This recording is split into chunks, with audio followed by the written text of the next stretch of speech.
I want to visit him personally, and I will take with me 2 doctors.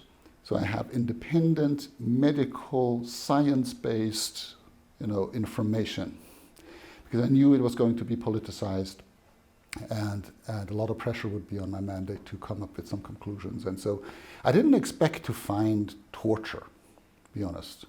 I thought, well, this is, the UK, they've arrested him, they'll treat him well, maybe there's some issues, procedural issues, but I was genuinely shocked then that we found all the symptoms that you would find typically in a person who has been exposed to psychological torture.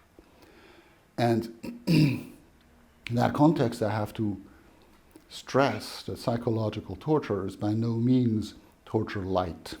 It is very serious. In fact, psychological torture was initially systematically developed by the Nazis. When they were not able to break resistance fighters with physical means, they developed psychological torture because it was even worse. So psychological torture is a way of torture that aims directly at your personality. All torture wants to manipulate your mind. They want to get you to confess. They want you to intimidate you. It's always about your mind in the end. But traditional means of torture go through physical pain and suffering in order to convince you to confess. Psychological torture tries to get you to a regression, to destabilize your mind and your emotions to the point where you regress to the level of childhood, and your emotional attachment starts to be transferred to the torturer. And it sounds incredible, but it works. That's why people are isolated from outside influences. So they are focused entirely on the torturer, and their feelings will be manipulated. They will be rewarded and punished according to arbitrary schemes. They will be destabilized. They will be put in constant anxiety. And in the end, it causes the personality to regress and to collapse. Now, there are various variations of this. I think in the case of Julian Assange, what we've seen here is that someone who has been systematically isolated socially and then also increasingly physically, that has been exposed to an intense and concerted campaign of defamation that he was not allowed to defend himself against, so which obviously also was connected with a lot of shame and humiliation. That's an inherent part of psychological torture.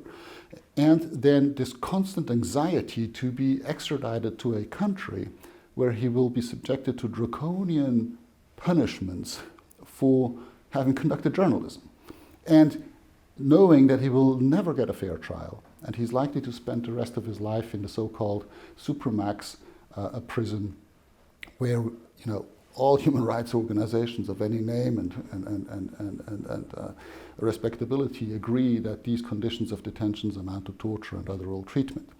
And so this caused an intense anxiety and a constant stress level that is typical for psychological torture, an overstimulation of the nervous system medically that you then that causes neurological and cognitive damage. And so that's a very serious method of torture, and I'm absolutely convinced that it was deliberate. The purpose here was not to make Julian confess.